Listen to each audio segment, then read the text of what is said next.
মাঘ মাসের কনকনে শীত, মা সারাদিন পরিশ্রম করার পর রাত্রে বেলায় দুমুঠো ভাত খেয়ে ঘুমিয়েছে। তোমার মা তোমাকে ডান পাশে রেখেছে, হঠাৎ তুমি বিছানা প্রস্রাব করে ভিজিয়ে দিয়েছ। মা তোমাকে বাইরে ফেলে আসে নাই, মা কোনো এতিমখানায় দিয়ে আসে নাই, তোমার মা তোমাকে বাহিরে অন্যের কাছে ফেলে দেয় নাই। মা রাতের বেলায় কষ্ট করে ঘুম থেকে উঠে তোমার কাপড় চোপড় পরিষ্কার করে নিজেরটাও চেঞ্জ করার পর মা তোমাকে ডান পাশ থেকে বাম পাশে রেখেছে, যেন ভিজার মধ্যে তোমার কষ্ট না হয়। তুমি রাত গভীর হওয়ার সাথে সাথে ডান পাশ থেকে বাম পাশে এসেও প্রস্রাব করে ভিজিয়ে দিয়েছ। মা এতটুকুর জন্য বিরক্ত হয় নাই, মা বরং তোমাকে পরিবর্তন করে তোমার মা তোমার কপালে চুমুকে দিয়েছে, একবারের জন্য বিরক্ত হয় নাই। আজকে তোমার মা অসুস্থ হয়ে গিয়েছে। তোমার মা, তুমি ছোট সময় যখন ভাত খেতে বসতো, তুমি ভাত খাওয়ার মাঝখানেই পায়খানা করে দিয়েছ, মা বিরক্ত হয় নাই, কারণ মার নারীর ছিঁড়া দন ছিলে তুমি। তোমার মা তোমার জন্য জীবনটাকে শেষ করে দিয়েছে। যৌবন, পৌরত্ব, কৈশোর সব কিছু তোমার জন্য বিলীন করে দিয়েছে। তোমার জন্য তারা আজকে বার্ধক্যে উপনীত হয়েছে।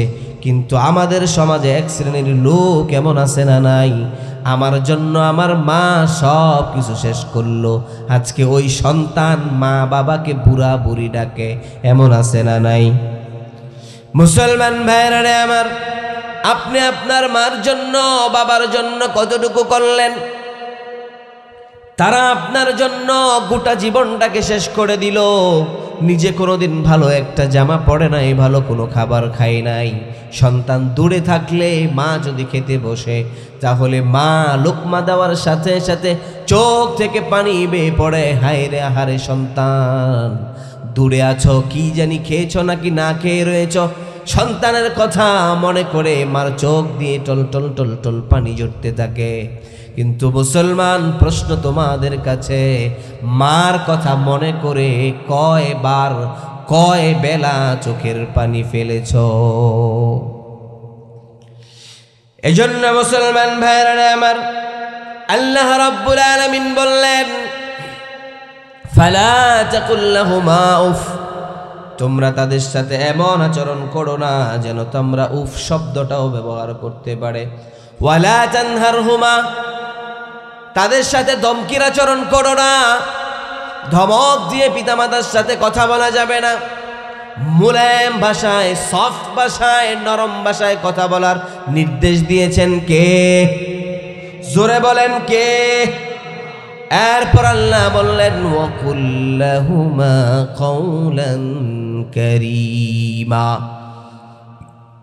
পিতামাতার সাথে ধমক দেওয়া যাবে না। ওয়াকুল লাহুমা কওলান কারীমা, মা বাবা যদি বার্ধক্যে উপনীত হয়ে যায়, তাহলে পিতামাতার সাথে উত্তম আচরণের সাথে নরম ভাষায় নিচু গলায় কথা বলতে হবে। নির্দেশটা আমার না আল্লাহর। আরো জোরে বলেন, আমার না আল্লাহর। এর পরবর্তীতে 24 নম্বর আয়াতে আল্লাহ বললেন, ওয়াখফিদ লাহুমা জানাহাদ যুল্লি মিনার রাহমাহ ওয়া কুর রাব্বিরহামহুমা কামা রাব্বায়ানি সগীরা। আল্লাহু আকবার। আল্লাহ রাব্বুল আলামিন বললেন, ওয়াখফিদ লাহুমা জানাহাদ যুল্লি মিনার রাহমাহ, তোমরা তোমাদের অনুকম্পা, তোমাদের রহমতের চাদর, তোমাদের ক্ষমতার চাদর, তোমাদের টাকা পয়সার চাদর, তোমাদের দাম্ভিকতার চাদর, সব কিছু পিতামাতার পায়ের সামনে বিলীন করে দাও। মুসলমান ভাইরা আমার, আজকে দেখবেন আমাদের সমাজে পিতামাতা যদি একটু কম শিক্ষিত হয়, অশিক্ষিত হয়, নিজের ঘাম, মাথার ঘাম পায়ে ফেলে চাষাবাদি করে, অন্যের বাড়িতে মা কাজ করে, জিয়ের কাজ করে সন্তানকে পড়ালেখা করায়। সন্তান বড় চাকরি বাকরি করে, বিসিএস ক্যাডার হয়, অনেক বড় অফিসের অফিসার হয়, টাকা পয়সাওয়ালা হয়, শহরে গিয়ে বড় লোকের বেটিকে বিয়ে করে আর গ্রামে আসে না তো আসেই না, বরং এমন হয় সে তার বাবা মার পরিচয়টাও দেয় না। আছে না নাই? জোরে বলেন আছে না নাই? এজন্য মুসলমান ভাইরা আমার, আল্লাহ বললেন ওয়াকফিদ লাহুমা জানাহাজ যুল্লি মিনার রাহমাহ, তোমরা তোমাদের অনুকম্পার চাদর, রহমতের চাদর, দয়ার চাদর, এটা তোমরা তোমাদের পিতামাতার পায়ের সামনে বিলীন করে দাও। যেমন করে পিতামাতা ছোট সময় তোমার সাথে রহমতের আচরণ করেছে, তুমিও ঠিক তোমার পিতামাতার সাথে রহমতের আচরণ করো। এই কোরআন নাজিল করেছেন কে? সবাই বলেন, এই কোরআন নাজিল করেছেন কে? এটার মধ্যে কোনো সংশয় আছে? কোনো সন্দেহ আছে? কোনো ভুল আছে? লা রাইবা ফি লা শাক্কা ফি, এটার মধ্যে না কোনো সন্দেহ আছে না কোনো সংশয় আছে। কারো সন্দেহ থাকলে ঈমান থাকবে? কি বলেন আপনারা, ঈমান থাকবে? কিন্তু এই কোরআনের পক্ষে গত 15টা বছর কথা বলতে পারে নাই। চিল্লায় বলেন ঠিক কিনা? এই কোরআনের পক্ষে যারা কথা বলতে গিয়েছে তাদেরকেই বিভিন্ন ট্যাগ লাগানো হয়েছে। চিল্লায় বলতে হবে ঠিক কিনা? কোরআনের পক্ষে যারা কথা বলেছে তাদেরকে বিভিন্ন সময় মৌলবাদী ট্যাগ দেওয়া হয়েছে। চিল্লায় বলেন ঠিক কিনা? যারা কোরআনের পক্ষে কথা বলেছে তাদেরকে রাজাকার ট্যাগ দেওয়া হয়েছে। চিল্লায় বলতে হবে ঠিক কিনা? যারা কোরআনের পক্ষে কথা বলেছে তাদেরকে জঙ্গি ট্যাগ দেওয়া হয়েছিল। চিল্লায় বলতে হবে ঠিক কিনা? আমরা স্পষ্ট ভাষায় বলতে চাই, যারা কোরআনের হাদিসের পক্ষে কথা বলে, যারা দ্বীন ইসলামের পক্ষে কথা বলে, তারা প্রত্যেকে এক একজন মুজাহিদ। চিল্লায় বলেন ঠিক কিনা? যারা কোরআনের হাদিসের বিরোধিতা করে, বিপক্ষে কথা বলে, তারা এক একটা জঙ্গি। চিল্লায় বলতে হবে ঠিক কিনা? আপনারা জানেন মুসা আলাইহিস সালাতু ওয়াস সালামের জমানায় মুসা আলাইহিস সালাতু ওয়াস সালাম ছিলেন মুজাহিদ। সবচাইতে বড় জঙ্গিটার নাম ছিল ফেরাউন। চিল্লায় বলেন ঠিক কিনা? ইব্রাহিম আলাইহিস সালাতু ওয়াস সালামের জমানায় ইব্রাহিম আলাইহিস সালাতু ওয়াস সালাম ছিলেন সবচাইতে বড় মুজাহিদ। সবচাইতে বড় জঙ্গিটার নাম ছিল নমরুদ। বিশ্বনবী মুহাম্মদুর রাসূলুল্লাহ সাল্লাল্লাহু আলাইহি ওয়াসাল্লামের জমানায় বিশ্বনবী ছিলেন সবচাইতে বড় মুজাহিদ। সবচাইতে বড় জঙ্গিটা ছিল আবু জাহেল। চিল্লায় বলেন ঠিক কিনা? এখন আমরা স্পষ্ট ভাষায় বলতে চাই, আমরা যারা কোরআন আর হাদিসের পক্ষে রয়েছি, আমরা যারা দ্বীন ইসলামের পক্ষে রয়েছি, আমরা প্রত্যেকেই মুজাহিদ। আর যারা শাহবাগে কোরআন আর হাদিসের বিপক্ষে স্লোগান দেয়, তারা প্রত্যেকে এক একজন জঙ্গি। চিল্লায় বলতে হবে ঠিক কিনা? এই জন্য আমরা কোরআনের পক্ষে না বিপক্ষে? চিল্লায় বলতে হবে, আমরা কোরআনের পক্ষে না বিপক্ষে? আমরা সকলে কোরআনের পক্ষে। আমরা কোরআনের পক্ষে থেকে খুশি না বেজার? আরো জোরে বলেন, খুশি না বেজার? আমরা কোরআনের পক্ষে থেকে খুশি। আপনাদেরকে যদি চমৎকার একটা বিস্ময়ের কথা বলি কোরআনুল কারীম থেকে, আল্লাহ তাআলা কোরআনুল কারীমে যতগুলো সূরা দিয়েছেন, যতগুলো আয়াত দিয়েছেন, যতগুলো শব্দ দিয়েছেন, যতগুলো বর্ণ দিয়েছেন, প্রত্যেকটাই এক একটা বিষয়। চিল্লায় বলতে হবে ঠিক কিনা? মুসলমান ভাইয়েরা আমার, আল্লাহ তাআলা এই কোরআনটাকে কত চমৎকার করে নাজিল করেছেন। আপনি যদি লক্ষ্য করেন, কোরআনুল কারীমের 20 নম্বর সূরা কত? সবাই বলেন নাই? 20 নম্বর সূরা। 20 নম্বর সূরাটা হলো সূরাতুত তাহা। কি বললাম? সূরাতুত তাহা। এই সূরার এত চমৎকার বিষয় এখন মানুষ গবেষণা করে বের করছে। এই সূরার প্রথম আয়াতটা আল্লাহ তাআলা তাহা শব্দ দিয়েই শুরু করেছেন। এই সূরার আশ্চর্যজনক বিষয় হলো, কোরআনুল কারীমে এই সূরা তাহার পূর্বে ত বর্ণটি ব্যবহৃত হয়েছে 636 বার। কতবার? 636 বার। কত মিরাকেল, কত আশ্চর্যজনক ঘটনা! আল্লাহ রাব্বুল আলামিন এই সূরা তাহার পর সূরা নাস পর্যন্ত এই ত বর্ণটা 636 বার ব্যবহৃত হয়েছে। সুবহানাল্লাহ! আশ্চর্যজনক বিষয়। কোরআন এক বিস্ময় কিতাবের নাম। আমি যদি আরও একটু ইনফরমেশন দিই আপনাদেরকে, কোরআনুল কারীমের ৭৫ নম্বর সূরা, সূরা কিয়ামাহ, এই সূরার মধ্যে আল্লাহ রাব্বুল আলামিন একবার মাত্র হাতের আঙ্গুলের কথা বলেছে। আল্লাহ রাব্বুল আলামিন বলেছেন, বালা কাদিরিনা আলা আন নুসাউইয়া বানানা, আমি আল্লাহ চাইলে তোমাদের আঙ্গুলের অগ্রভাগকেও পুনরায় উপস্থিত করতে সক্ষম। সুবহানাল্লাহ বলবেন না? আমাদের হাতের আঙ্গুল কয়টা? 2 হাতে 2 পায়ে 10টা, মানে 5 5 5 5, ঠিক না? 4টা বার 5 5। আপনি যদি কোরআনুল কারীমের প্রথম আয়াত থেকে দেখেন, কত বিস্ময়কর ব্যাপার। কোরআনুল কারীমের প্রথম আয়াত থেকে আপনি যদি গণনা করা শুরু করেন, তাহলে সূরা কিয়ামার 4 নম্বর আয়াত পর্যন্ত 5555টা আয়াত হয়। সুবহানাল্লাহ! তো কত বিস্ময়কর এই কিতাব। এই কিতাবের উপর ঈমান আনতে পেরে আমরা খুশি না বেজার। আল্লাহ তাআলা আমাদেরকে এই কোরআন দিয়েছেন জীবন বিধান হিসাবে। এই কোরআনকে জীবন বিধান হিসাবে মেনে নিতে চাই কে কে? হাত তুলে একটু আল্লাহকে দেখাই। আল্লাহ আমাদের সকলকে কবুল করুক। নারায়ে তাকবীর, নারায়ে তাকবীর। আলহামদুলিল্লাহ। যেহেতু মুনতাজিমিনদের পক্ষ থেকে আমাকে নির্দিষ্ট কোনো বিষয় দেয়া হয়নি, তারপরেও আমার আদত হলো আমি যে কোনো জায়গায় আলোচনা করি সব সময় একটা নির্দিষ্ট বিষয়ের উপরে আলোচনা করতে পছন্দ করি।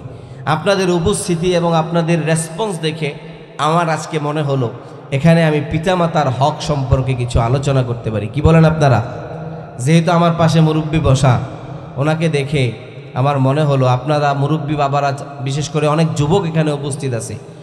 আমার বিশ্বাস কোনো সমাজের যুবক যদি ঠিক হয়ে যায় তাহলে গোটা সমাজ ঠিক হয়ে যায়। চিল্লায় বলে ঠিক কিনা? এজন্য আমরা যদি পিতামাতার হক সম্পর্কে জানতে পারি তাহলে ইনশাআল্লাহ আল্লাহ তাআলা হয়তো এর মাধ্যমে আমাদের জন্য জান্নাতের ব্যবস্থা করে দিতে। মুসলমান ভাইরা আমার, আল্লাহ রাব্বুল আলামিন কোরআনুল কারীমের 17 নম্বর সূরা, সূরা বনী ইসরাঈলের 23 এবং 24 নম্বর আয়াতে আল্লাহ রাব্বুল আলামিন তার অনর 2টা ফয়সালার কথা জানিয়েছেন। কয়টা? আল্লাহ রাব্বুল আলামিন বললেন, আমার 2টা ফয়সালা আছে যেগুলো আনচেঞ্জেবল ডিসিশন, এইগুলো জীবনে কোনো দিন চেঞ্জ হবে না, পরিবর্তন হবে না। প্রথম ডিসিশনের ব্যাপারে আল্লাহ বললেন, ওয়াকাদা রাব্বুকা আল্লা তা'বুদু ইল্লা ইয়্যাহু ওয়া বিল ওয়ালিদাইনি ইহসানা। আল্লাহু আকবার। আল্লাহ রাব্বুল আলামিন বললেন, ওয়াকাদা রাব্বুকা আল্লা তা'বুদু ইল্লা ইয়্যাহু। আমার প্রথম ফয়সালা হলো তোমরা শুধুমাত্র কেবলমাত্র ইবাদত করবা। কার? চিল্লায় বলতে হবে কার? আল্লাহ বলেন শুধুমাত্র আমার ইবাদত করবে, অন্য কারো ইবাদত করার কোনো সুযোগ আছে নাকি? এজন্য আল্লাহ রাব্বুল আলামিন বলেন, আমি যুগে যুগে যত নবী রাসূল দুনিয়ায় প্রেরণ করেছি, সাইয়্যিদিনা আদম আলাইহিস সালাতু ওয়াস সালাম থেকে শুরু করে বিশ্বনবী মুহাম্মদুর রাসূলুল্লাহ সাল্লাল্লাহু আলাইহি ওয়াসাল্লাম পর্যন্ত সকল নবী রাসূলদেরকে আমি একটা দাওয়াত দিয়ে প্রেরণ করেছি। সেটা হলো লা ইলাহা ইল্লাল্লাহু মুহাম্মাদুর রাসূলুল্লাহ।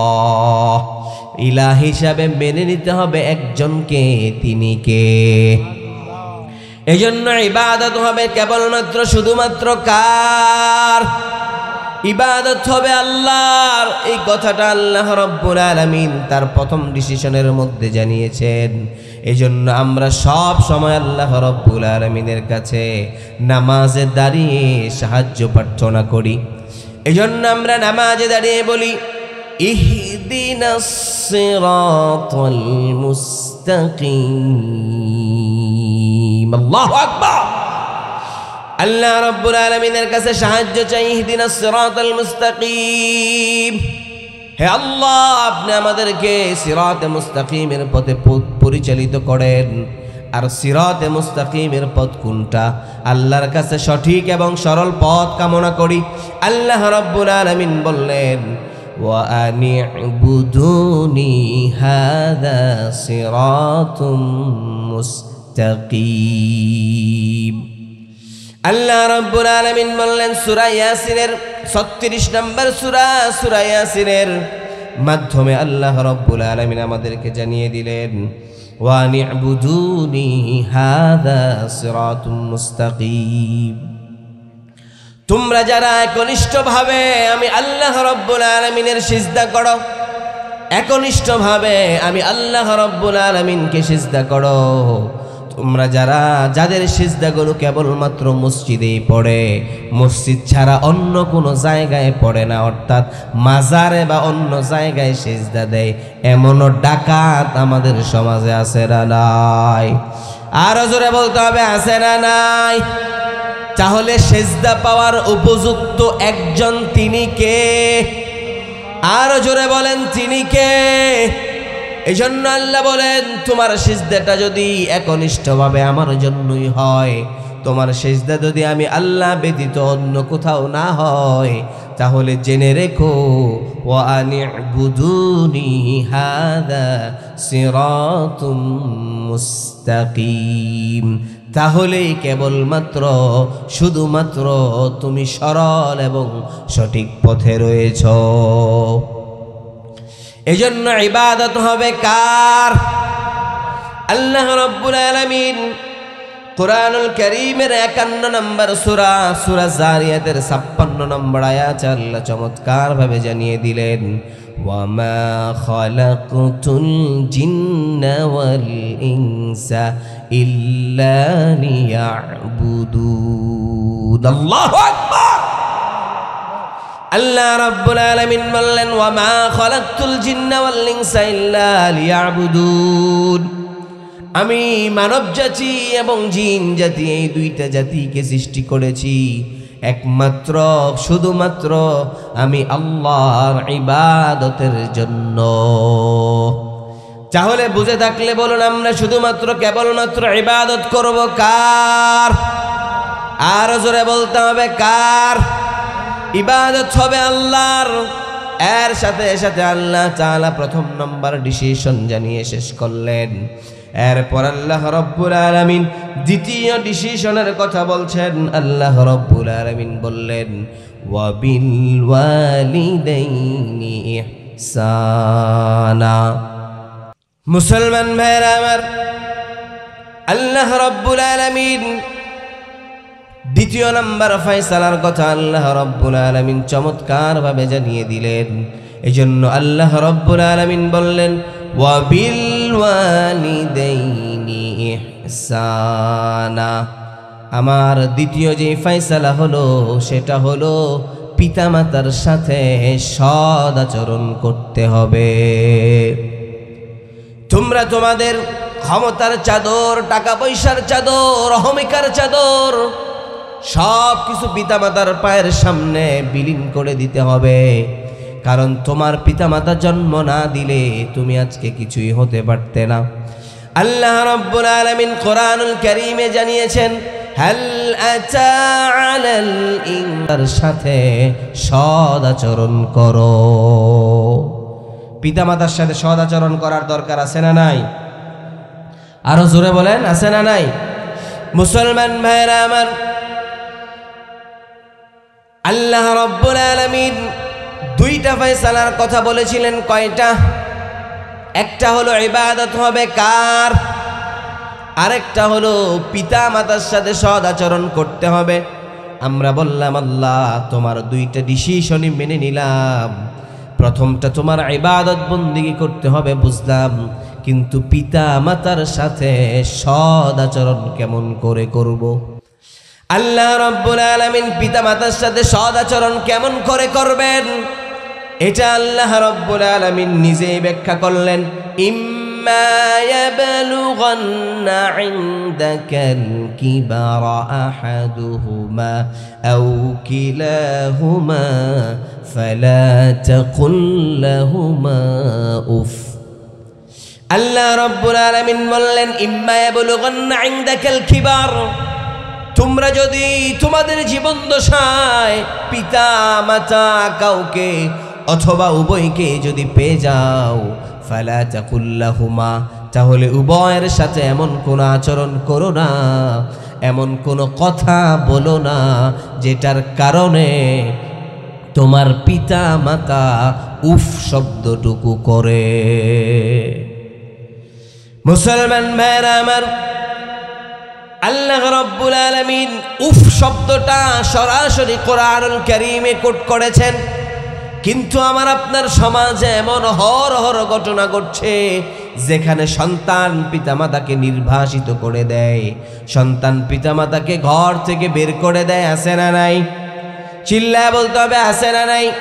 সন্তান পিতামাতাকে বৃদ্ধাশ্রমে রেখে আসে, আছে না নাই?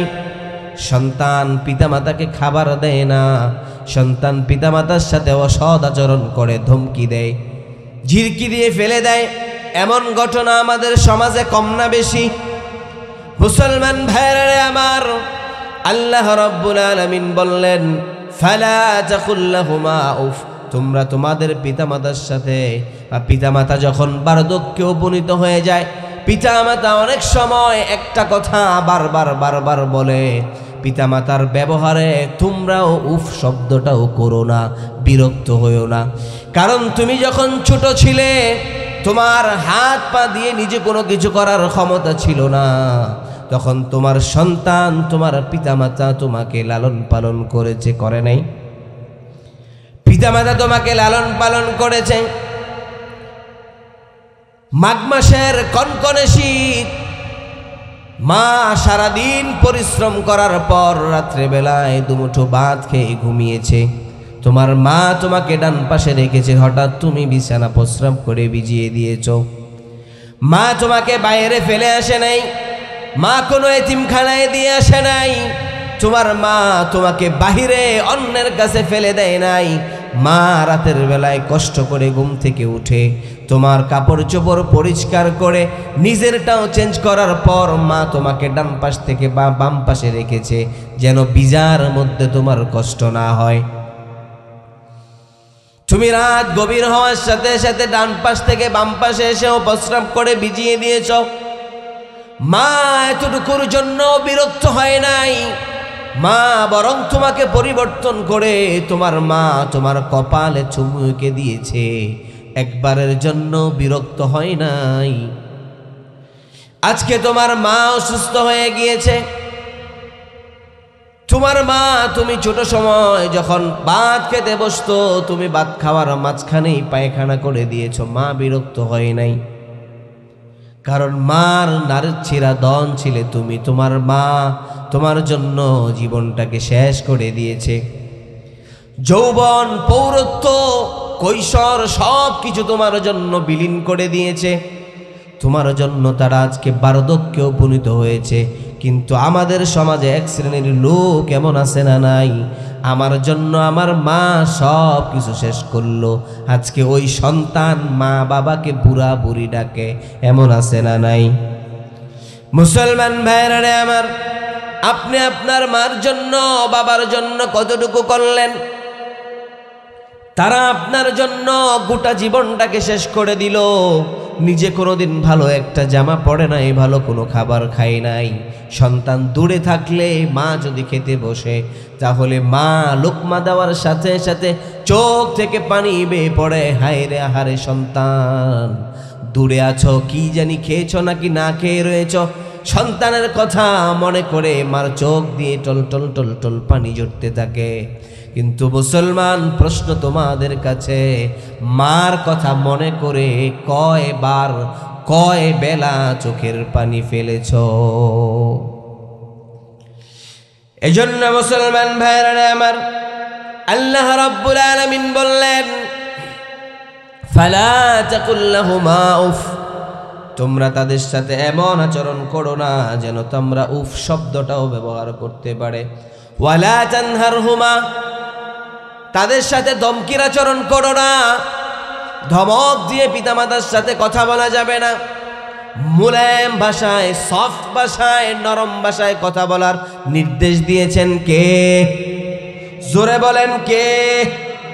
এরপর আল্লাহ বললেন ওয়াকুল্লাহুমা কওলান কারীমা, পিতামাতার সাথে ধমক দেওয়া যাবে না। ওয়াকুল্লাহুমা কওলান কারীমা, মা বাবা যদি বার্ধক্যে উপনীত হয়ে যায় তাহলে পিতামাতার সাথে উত্তম আচরণের সাথে নরম ভাষায় নিচু গলায় কথা বলতে হবে। নির্দেশটা আমার না আল্লাহর। আরো জোরে বলেন আমার না আল্লাহর। এর পরবর্তীতে 24 নম্বর আয়াতে আল্লাহ বললেন ওয়াখফিদ লাহুমা জানাহাদ-যুল্লি মিনার রাহমাহ ওয়া কুর রাব্বিরহামহুমা কামা রাব্বায়ানি সগীরা। আল্লাহু আকবার। আল্লাহ রাব্বুল আলামিন বললেন ওয়াখফিদ লাহুমা জানাহাজ-যুল্লি মিনার রাহমাহ,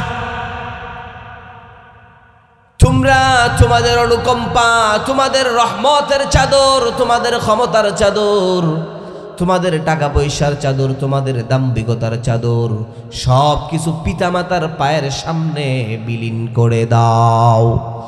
মুসলমান ভাইরা আমার, আজকে দেখবেন আমাদের সমাজে পিতামাতা যদি একটু কম শিক্ষিত হয়, অশিক্ষিত হয়, নিজের ঘাম, মাথার ঘাম পায়ে ফেলে চাষাবাদি করে অন্যের বাড়িতে মা কাজ করে, জিয়ের কাজ করে সন্তানকে পড়ালেখা করায়। সন্তান বড় চাকরি বাকরি করে, বিসিএস ক্যাডার হয়, অনেক বড় অফিসের অফিসার হয়, টাকা পয়সাওয়ালা হয়। শহরে গিয়ে বড় লোকের বেটিকে বিয়ে করে আর গ্রামে আসে না তো আসেই না, বরং এমন হয় সে তার বাবা মার পরিচয়টাও দেয় না। আছে না নাই? জোরে বলেন আছে না নাই? এজন্য মুসলমান ভাইরা আমার, আল্লাহ বললেন ওয়াখফিদ লাহুমা জানাহাজ-যুল্লি মিনার রাহমাহ, তোমরা তোমাদের অনুকম্পার চাদর, রহমতের চাদর, দয়ার চাদর, এটা তোমরা তোমাদের পিতামাতার পায়ের সামনে বিলীন করে দাও। যেমন করে পিতামাতা ছোট সময় তোমার সাথে রহমতের আচরণ করেছে, তুমিও ঠিক তোমার পিতামাতার সাথে রহমতের আচরণ করো। এজন্য মুসলমান ভাইরা আমার, বিশ্বনবী মুহাম্মদুর রাসূলুল্লাহ সাল্লাল্লাহু আলাইহি ওয়াসাল্লামের সাহাবী عن عبد الله رضي الله تعالى عنه قال سألت النبي صلى الله عليه وسلم أي العمل أحب إلى الله يا رسول الله। বিশ্বনবীর সাহাবী আব্দুল্লাহ রাদিয়াল্লাহু তাআলা আনহু বলেন, একবার আমি বিশ্বনবী মুহাম্মদুর রাসূলুল্লাহ সাল্লাল্লাহু আলাইহি ওয়াসাল্লামকে জিজ্ঞেস করলাম, ইয়া রাসূলুল্লাহ, ইয়া হাবিবাল্লাহ, আল্লাহ রাব্বুল আলামিনের কাছে সবচাইতে পছন্দনীয় আমল কি? বিশ্বনবী সাল্লাল্লাহু আলাইহি ওয়াসাল্লাম উত্তর দিলেন, as-salatu ala waqtiha, as-salatu ala waqtiha। আল্লাহ রাব্বুল আলামিনের কাছে সবচাইতে পছন্দনীয় আমল হলো সময় মতো নামাজ আদায় করা। এটা হলো আল্লাহ তাআলার কাছে সবচাইতে পছন্দনীয় আমল। সব সময় নামাজের আযান দেওয়ার সাথে সাথে মসজিদে যাওয়ার দরকার আছে না নাই? সময় মতো নামাজ আদায় করতে হবে। এখন প্রশ্ন করবে অনেকে, হুজুর আপনি বলেন সময় মতো নামাজ আদায় করার কথা, আমরা তো নামাজই পড়ি না। আছে না নাই? জোরে বলেন আছে না নাই? এমনও মানুষ এই মাহফিলের প্যান্ডেলে আছে, আজকে এক ওয়াক্ত নামাজও পড়ে নাই, কিন্তু মাহফিলে আলোচনা শুনছে। আছে না নাই? এশার নামাজ পড়ে না এমন মানুষ আছে না নাই? কিন্তু আল্লাহ রাব্বুল আলামিনের কাছে সবচাইতে পছন্দনীয় আমল হলো সময় মতো নামাজ আদায় করা। কারণ সমস্ত মাযহাবের মতে যারা ইচ্ছাকৃত নামাজ ছেড়ে দেয় সে আর মুসলমান থাকে না, সে মুরতাদ হয়ে যায়। শাফি মাযহাবের মত অনুসারে কেউ যদি ইচ্ছাকৃত নামাজ ছেড়ে দেয় তাহলে তার শাস্তি হবে, যদি ইসলামী হুকুমত থাকে তাহলে তাকে এনে 3 দিনের আলটিমেটাম দিয়ে সে যদি তওবা করে মুসলমান না হয় তাহলে তাকে হত্যা করার নির্দেশ দেওয়া হয়েছে। ইমাম আহমদ ইবনে হাম্বল রহমতুল্লাহি আলাইহি একমত পোষণ করেছেন। ইমাম আবু হানিফা রহমতুল্লাহি আলাইহি বলেছেন তাকে কারাদণ্ড দিতে হবে, অর্থাৎ তাকে আটক করে রাখবে, তওবা করার সুযোগ দিতে হবে, মৃত্যুদণ্ড দেওয়া যাবে না। অর্থাৎ সকল মাযহাবের মত অনুসারে কেউ যদি ইসলাম থেকে কেউ যদি নামাজ ছেড়ে দেয় তাহলে সে কাফের হয়ে যায়। কিন্তু বলেন আমাদের সমাজে এমন মানুষের সংখ্যা কম না বেশি যে কোনো কারণ ছাড়া নামাজ ছেড়ে দেয়? আছে না নাই? জোরে বলেন। আছে। এজন্য মুসলমান ভাইরা আমার, নামাজ সম্পর্কে আলোচনা করতে গেলে ভিন্ন আরো একটা সময়ের প্রয়োজন। অল্প সময় আলোচনা হবে নামাজ না, কিন্তু বুঝে থাকলে বলুন নামাজ আদায় করার দরকার আছে না নাই? বিশ্বনবী সাল্লাল্লাহু আলাইহি ওয়াসাল্লাম যখন মৃত্যু শয্যায় উপনীত হলেন, হযরতে আলী রাদিয়াল্লাহু তাআলা আনহুর বাহুর উপর মাথা দিয়ে শুয়েছিলেন। আলী রাদিয়াল্লাহু তাআলা আনহুর কাছে বিশ্বনবী বললেন, আলী একটা পাত্র আনো, আমি কিছু জিনিস লিখে দিব, যেন আমি চলে যাওয়ার পর আমার উম্মতের লোকেরা পথভ্রষ্ট হয়ে না যায়। আলী রাদিয়াল্লাহু তাআলা আনহু বললেন, ইয়া রাসূলুল্লাহ, যদি আমি চলে যাই, আপনার প্রাণবায়ু যদি উড়ে যায়, আপনার কথাগুলো শোনা হবে না। আপনি আমাকে বলেন, আমি স্মরণ রাখবো, পরবর্তীতে লিপিবদ্ধ করে নেব। বিশ্বনবী সাল্লাল্লাহু আলাইহি ওয়াসাল্লাম বললেন, আস-সালাত আস-সালাত, আজ-যাকাত আজ-যাকাত, ওয়া মা মালাকাত আইমানুকুম। বিশ্বনবী বললেন, নামাজ নামাজ নামাজ,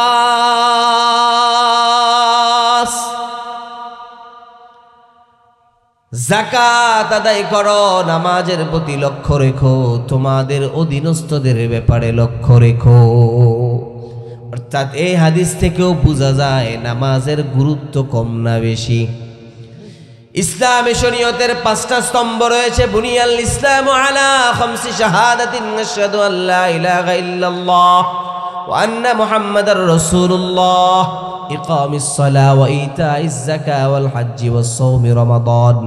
অর্থাৎ ঈমানের পরে সবচাইতে গুরুত্বপূর্ণ ইবাদতের নাম হলো নামাজ। নামাজ ছাড়া যাবে নাকি মুসলমান? বিশ্বনবী সাল্লাল্লাহু আলাইহি ওয়াসাল্লাম বলেছেন, মান নামা সালাতান আও নাসিহা ফালইউসাল্লিহা ইযা যাকারাহা। তোমাদের মধ্যে কারো যদি নামাজ ছুটে যায়, কারো যদি ঘুমের মধ্যে নামাজ ছুটে যায় বা নামাজের কথা কেউ যদি ভুলে যাও, তাহলে তার জন্য ফালইউসাল্লিহা ইযা যাকারাহা, ওই ব্যক্তির জন্য উচিত হবে নামাজের কথা যখন স্মরণ হয় সাথে সাথে নামাজ আদায় করা। এজন্য মুহাম্মদুর রাসূলুল্লাহ সাল্লাল্লাহু আলাইহি ওয়াসাল্লাম আমাদেরকে সব সময় নামাজ আদায় করার নির্দেশ দিয়েছেন। এরপর ওই সাহাবী জিজ্ঞেস করলো, ইয়া রাসূলুল্লাহ সুম্মা আইয়ু, নামাজের পর আল্লাহ রাব্বুল আলামিনের কাছে সবচাইতে পছন্দনীয় আমল কি? বিশ্বনবী বললেন, সুম্মা বিররুল ওয়ালিদাইন। নামাজের পর আল্লাহ রাব্বুল আলামিনের কাছে সবচাইতে পছন্দনীয় আমল হলো পিতা মাতার খেদমত করা। আল্লাহু আকবার। এজন্য বিশ্বনবী মুহাম্মদুর রাসূলুল্লাহ সাল্লাল্লাহু আলাইহি ওয়াসাল্লাম পিতা মাতার খেদমত করার নির্দেশ দিয়েছেন। মুসলমান ভাইরা আমার, আল্লাহ রাব্বুল আলামিনের কাছে যেই তিনটা পছন্দনীয় আমল আছে তার মধ্যে তৃতীয় নাম্বার পছন্দনীয় আমল হলো আল জিহাদু ফি সাবিলিল্লাহ। কিন্তু বর্তমান সমাজে জিহাদের কথা বললে এক শ্রেণীর লোকের চুলকানি হয় কি হয় না? জোরে বলেন। জিহাদের কথা এখন মুখ ফুটে বলা যায়, জিহাদের কথা না বললেও তো জঙ্গি ট্যাগ দেয়া হয়।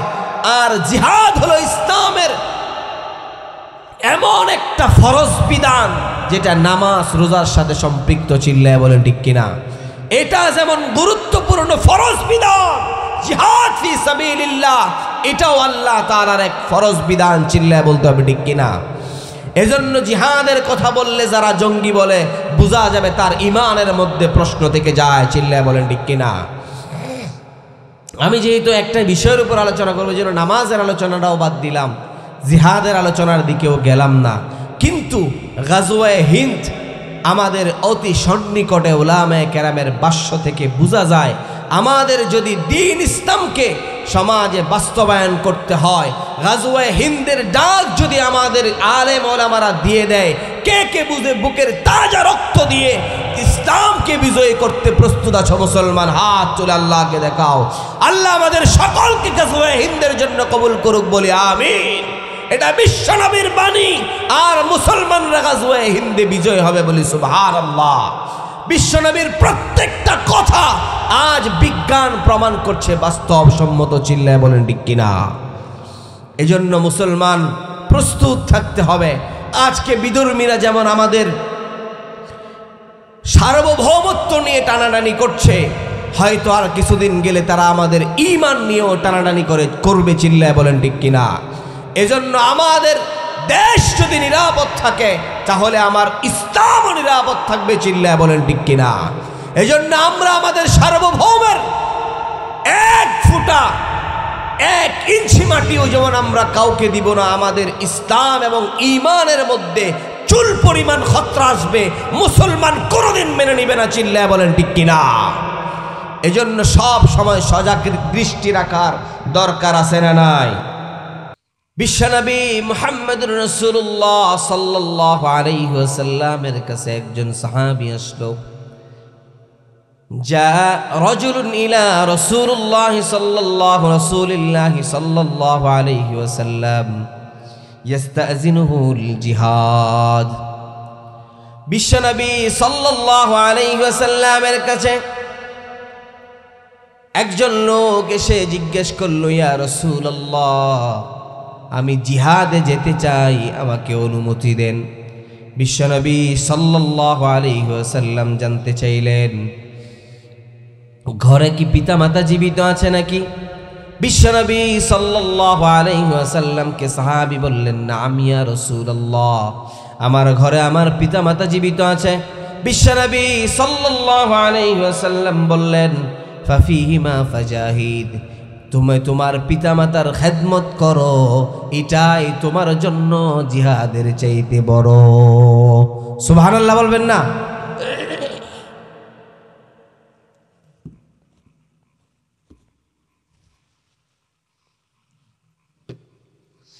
তাহলে বোঝা গেল কখনো কখনো জিহাদের চাইতেও পিতামাতার খেদমত অনেক গুরুত্বপূর্ণ। তাহলে মুসলমান ভাইরা আমার, পিতামাতার খেদমত করার দরকার আছে না নাই? আরো জোরে বলেন, আছে না নাই? পিতা মাতা যদি খুশি হয়ে যায় তাহলে আপনার আরশের মালিক আল্লাহ খুশি হয়ে যাবেন। পিতা মাতা যদি নারাজ হয়ে যায় আরশের মালিক আল্লাহ আপনার প্রতি নারাজ। মুসলমান ভাইরা আমার, বিশ্বনবী মুহাম্মদুর রাসূলুল্লাহ সাল্লাল্লাহু আলাইহি ওয়াসাল্লাম বলেছেন, রিদর রব্বি ফি রিদল ওয়ালিদি ওয়া সাখাতুর রব্বি ফি সাখাতিল ওয়ালিদ। তোমার পিতা মাতা যদি তোমার প্রতি সন্তুষ্ট হয়ে যায় আরশের মালিক আল্লাহ তোমার প্রতি সন্তুষ্ট হয়ে যাবে।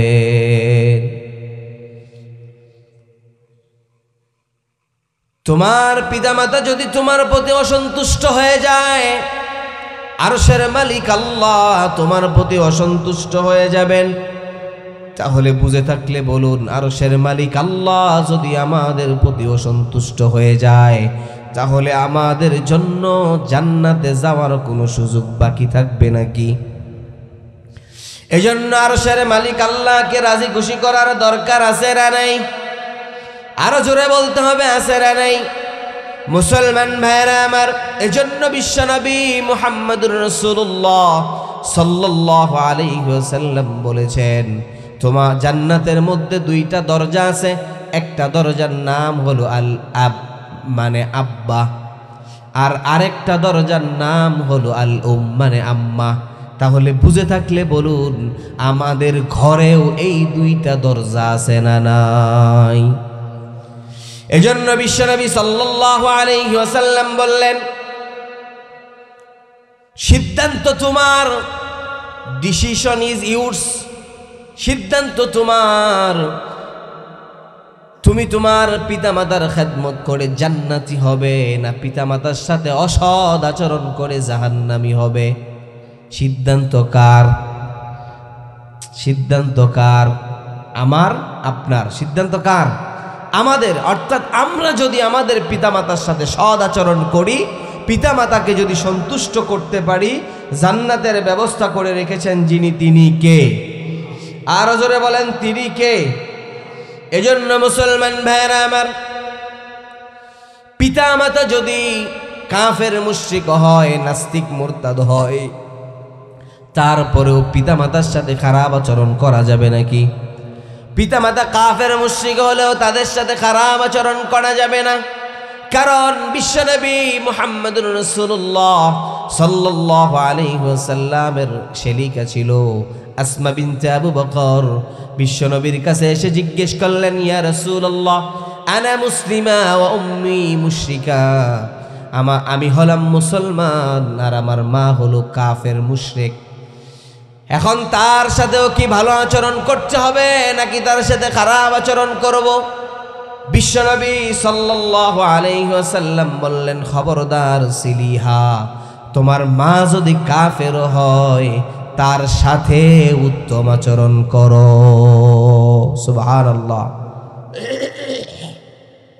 ইসলাম আমাদেরকে কত সুন্দর জীবন বিধান দিলেন, ইসলাম আমাদেরকে শিক্ষা দিলেন, যদি তুমি জান্নাতে যেতে চাও, তোমার বাবা মা কাফের মুশরিক হলেও তার সাথে উত্তম আচরণ করো। সুবহানাল্লাহ।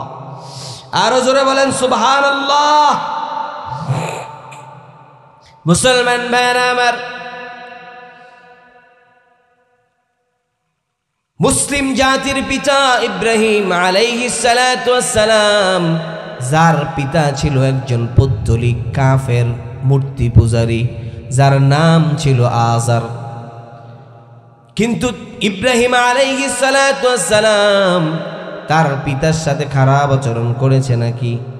পিতার সাথে খারাপ আচরণ করে নাই। অত্যন্ত চমৎকার মুলায়েম ভাষায় পিতাকে দাওয়াত দিয়েছেন।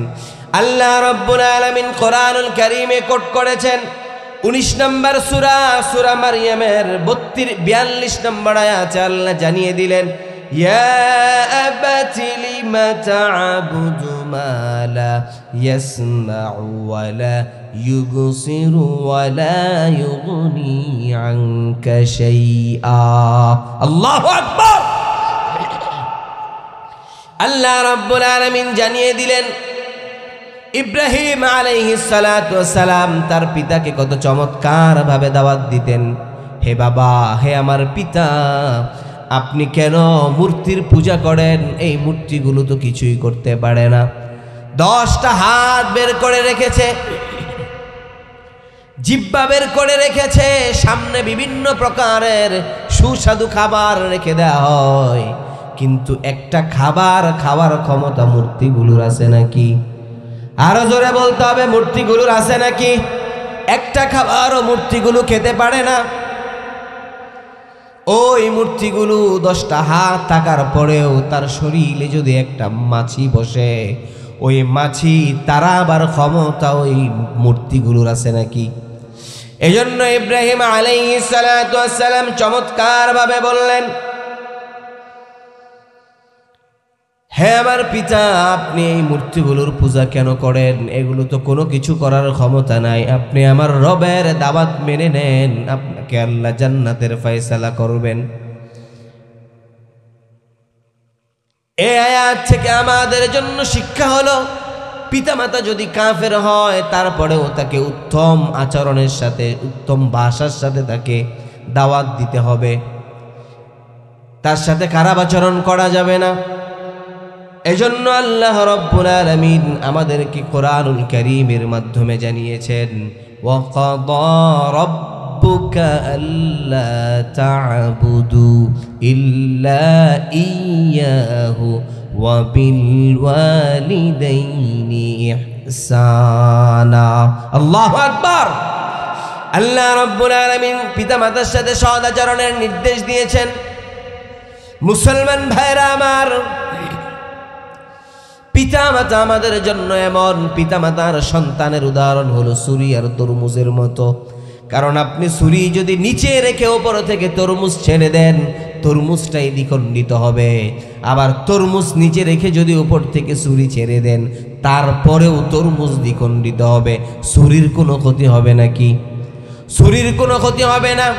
এজন্য মুসলমান ভাইরা আমার, পিতা মাতার সাথে সৎ আচরণ করতে হবে। আপনি যদি আপনার পিতা মাতার সাথে খারাপ আচরণ করেন, তাহলে দিন শেষে ক্ষতিটা আপনারই হবে। চিল্লায় বলতে হবে ঠিক কিনা? এজন্য পিতামাতার হক আদায় করতে হবে।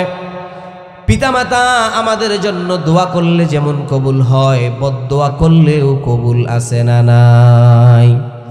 মুসলমান ভাইরা আমার, আপনি যদি গোটা পৃথিবীর সবচাইতে বড় আলেম, সবচাইতে বড় আবেদ, সবচাইতে বড় বুজুর্গ, এবং যত বড় বড় আলেম আছে, বুজুর্গ আছে, পীর সাহেব আছে, সবার কাছ থেকে আপনি একটা গ্লাসের মধ্যে পানি ফুঁক নিলেন, আল্লাহর কসম করে বলছি, আপনার মা যদি অশিক্ষিত হয়, গোটা পৃথিবীর বড় বড় বুজুর্গরা একটা গ্লাসের পানিতে ফু দেয়, এই ফু কবুল হবে কি হবে না এটার সন্দেহ আছে। কিন্তু আপনার মা যেই গ্লাসের মধ্যে বিসমিল্লাহ বলে পানি ফু দিল, ওই দোয়াটা সাথে সাথে যিনি কবুল করবেন তিনি কে? আরো জোরে বলতে হবে, তিনি কে? এজন্য পিতামাতার খেদমত করার দরকার আছে না নাই? আরো জোরে বলেন, দরকার আছে না নাই? বিশ্বনবী সাল্লাল্লাহু আলাইহি ওয়াসাল্লামের কাছে একজন সাহাবী এসে জিজ্ঞেস করলেন, ইয়া রাসূলুল্লাহ, আমার কাছে উত্তম আচরণ পাওয়ার হকদার কে? বিশ্বনবী বললেন, উম্মুক, তোমার মা। দ্বিতীয়বার আবার জিজ্ঞেস করলেন, আমার কাছে উত্তম আচরণের হকদার কে? বিশ্বনবী সাল্লাল্লাহু আলাইহি ওয়াসাল্লাম বললেন, উম্মুক, তোমার মা। এরপর বিশ্বনবীর কাছে আবার জিজ্ঞেস করলেন, বিশ্বনবী বললেন, তোমার মা। চতুর্থবারের মাথায় বিশ্বনবী বললেন, তোমার পিতা। কারণ আল্লাহ রাব্বুল আলামিন কোরআনে জানিয়ে দিয়েছেন, হামালাতহু উম্মুহু, আমাকে আপনাকে পেটে ধরেছেন কে? জোরে বলেন, কে? এজন্য আল্লাহ বললেন, হামালাতহু উম্মুহু, তোমাদের পিতা তোমাদের পেটে ধরে নাই, তোমাদের মা তোমাদেরকে পেটে ধরেছে। এরপর বিশ্বনবী সাল্লাল্লাহু আলাইহি ওয়াসাল্লাম জানিয়ে দিলেন, ওয়াহানান আলা ওয়াহান, তোমার পিতা তোমার জন্য কোনো যন্ত্রণা কষ্ট সহ্য করে নাই, বোঝা বহন করে নাই। তোমার মা 10 মাস 10 দিন তোমাকে পেটে ধারণ করেছে, কষ্ট যন্ত্রণা সহ্য করেছে, ঠিক কিনা? এরপর বললেন, ওয়া ফিসালুহু ফি আমাইন, তোমার মা তোমাকে 2 বছর পর্যন্ত দুধ পান করিয়েছে। পর বিশ্বনবী সাল্লাল্লাহু আলাইহি ওয়াসাল্লাম বললেন, লাউ কাতা'তু জিল্লাক, কেউ যদি তোমার শরীরের চামড়া কেটে তোমাদের মায়ের জন্য 1 জোড়া জুতা বানিয়ে দাও, তারপর 1 ফোঁটা দুধের দাম হবে। তাহলে চিন্তা করুন, কত গ্যালন দুধ আপনি খেয়েছেন, কত লিটার দুধ আপনি আপনার মার স্তন থেকে নিয়ে আসে। কিন্তু একটা সময় এমন ছিল না, আমরা যারা একটু মোটামুটি 20-25-এর কোঠায় পা দিয়েছি। আমরা অধিকাংশই নর্মাল ডেলিভারির মাধ্যমে দুনিয়ায় এসেছি, কি বলেন আপনারা?